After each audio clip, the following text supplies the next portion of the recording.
I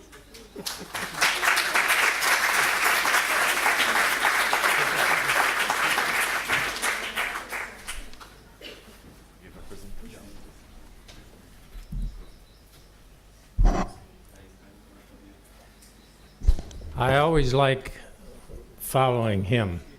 It makes me feel tall.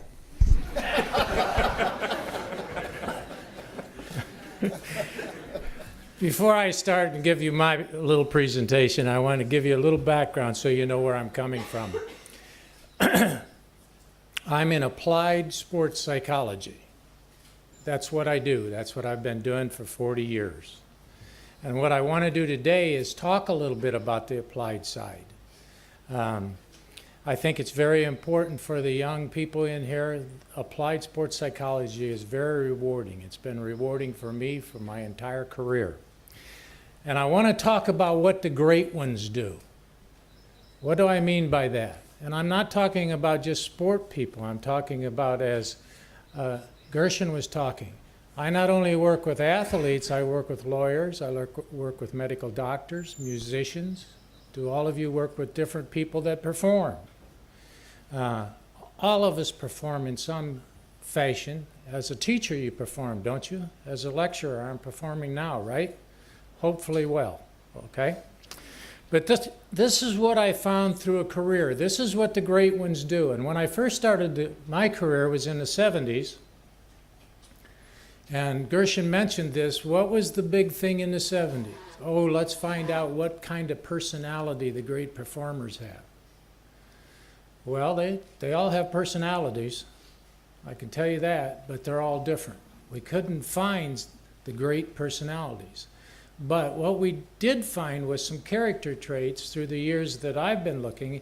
And for example, I'll give you some of them. This is what the great ones do.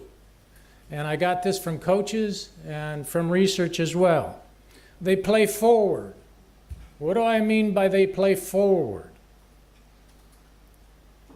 What it means is that they don't stop and try and evaluate what's going on in performance after they make an error. What's the most important thing in performance? The next thing. The next thing. The great ones do that. That doesn't mean they don't analyze, but they wait until halftime, they wait until the game is over, and then they look at what went on, and then they try to make corrections. Can you see somebody, one of the teams I've worked with is the men's alpine ski team for the United States. I've worked with 10 Olympic teams in the United States, different teams. And I've also worked with the Utah Jazz in the NBA. This is my 33rd year with them. So track and field for 25 years, women's gymnastics for a couple Olympics, speed skating for a couple Olympics with Apollo Ono and people like that. So I've had a great opportunity to look at what the great ones do. Playing forward means that they are in the moment. They're not back there analyzing, and they're not up there, okay? Think about that for a skier, an alpine skier going 80 miles down a mountain. If they're not where they should be, they won't be. Okay. Second thing, they have heart. And I got this from one of my close friends, a coach. What is heart? You all have one. Some of us beating better than others, right? Think about heart. It's two things. One, an unquenchable work ethic. The great ones all work hard. And two, they have a great pride in what they do. Those are the two components of heart, according to my friend, the coach. And I got that from Jerry Sloan. He's one of the coaches of the Jazz for 27 years. He's in the Basketball Hall of Fame, and he's also the third winningest coach in the NBA ever. So he has some pretty good advice. But his advice was you look for people that have heart. You want those people in your foxhole. You want to have them on your team because they'll give you what they got. Next, that pride in what they do. That's the intrinsic motivation. They take great pride. And I used this at a speech that I gave in Las Vegas at our national convention last spring. And that great pride I was setting, when I first went into the University of Utah as a professor, they have, of course, all universities have a graduation. And what I thought they asked me to set on stage for graduation, I thought that's an honor. What I didn't realize was I was the youngest faculty member and nobody else wanted to go, so they sent me. So I was about as far from Gershon as the entertainment for the graduation, and it happened to be a concert pianist from the Cleveland Symphony. And he started to play in front of 20,000 people, mostly parents, trying to see where their money went. And he started to play, and about 30 seconds into his first piece, he stopped and he leaned over to the microphone and he said, "That just didn't feel right. I hope you don't mind, I'm going to start over." That was so impressive to me. Who was he playing for? Himself. That's who he was playing for. And that told me a lot about him. He didn't care about the 20,000 people. And then he started over and kept playing, and it must have been all right with him then. I couldn't tell the difference. Of course, I'm not a musician. I was impressed with both of them, the bad one and the good one. But he was telling us something. The great ones play for themselves, not for everybody else. Next, they hate to lose, or do they want to win? Now, every one of you sitting here want to win, right? How many of you hate to lose? A few. And I say this because with Jerry, the basketball coach I was talking about before he was inducted into Hall of Fame in Springfield, Massachusetts, we were having lunch together with the vice president of the Jazz. And I said, "Jerry, I got 3 questions for you." And we've known each other. We played against each other years ago. We've known each other a long time. And he said, "Okay, what are your questions?" I said, "How many players on the Jazz want to win?" We had 15 players. He thought for a second. He said, 13. I said, "Okay. So what's your second question?" I said, "How many players on the Jazz hate to lose?" Is there a difference between wanting to win and hating to lose? I think so. The great ones hate to lose. He thought more and he said 2. And I'm assuming he was talking about the 2 guys that were for years the mainstay for the Jazz, Karl Malone and John Stockton. Both of them are in the Hall of Fame, along with Jerry. And he said, "What's your stupid third question?" We're friends. I said, "How many in the Hall of Fame hate to lose?" He said, "Every one of us."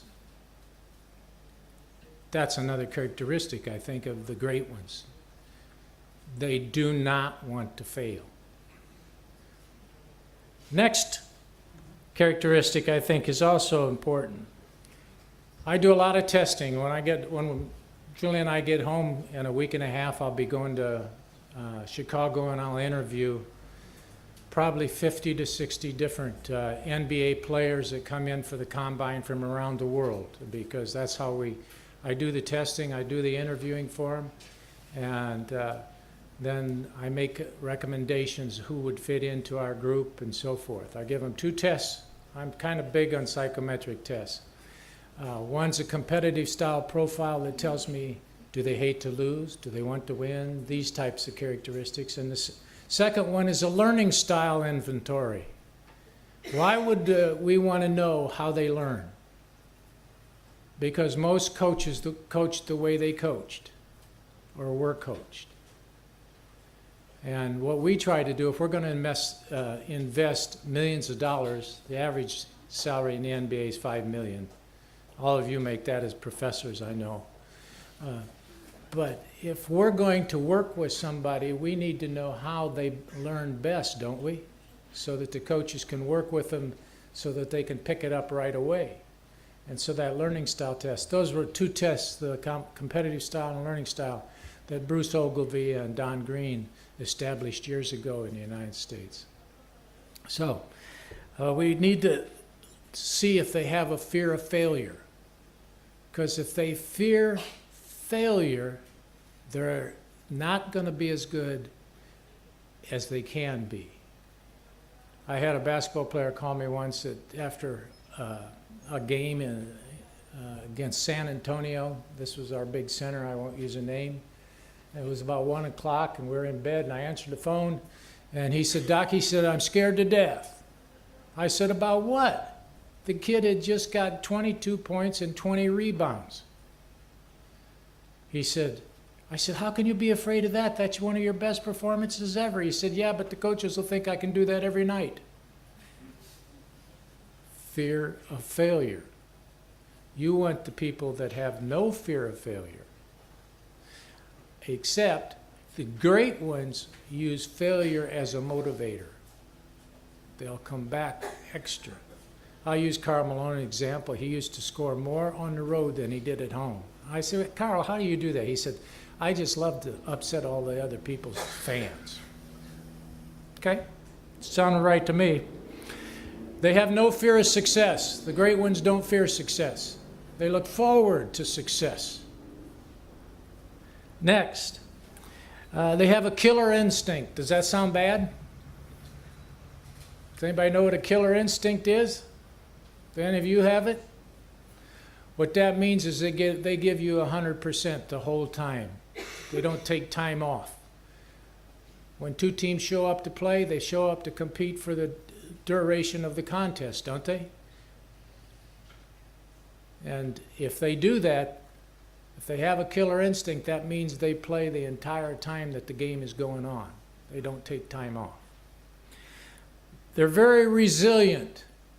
How many of you look for resilience in performers? The NBA is interesting. They play 82 games. Is that a lot of games? Yeah. And they'll play over 100 if they get into the tournament, most of them. That's every other day for 6 months. It's pretty close to it. And they're very resilient. One of the coaches told me one time in basketball there are 6 games out of the 82 where we can't miss. There are also 6 games where we couldn't hit a fat man in the ass with a screen door. They were horrible, but they have to be resilient to go on to the next one. One other thing that you need to look for in great performers is they're kinesthetic learners. What's that mean? You all know what kinesthetic learners are? They're feelers. If you've been a good athlete, you know when the shot leaves. Sometimes you can watch a basketball player shoot and go towards the other end before the ball ever gets to the rim. They already know it's a great shot. Some of you probably play golf. After you hit the driver, do you know whether it's a good shot or not? It just feels right. They have that characteristic that they go to feel. Incidentally, we first learn visually, don't we? And then as we get older and go through puberty, the feeling starts to come in. And that's where you get to be really good, being feelers. The great ones know how to conserve energy. They play the whole time, and they don't wear out.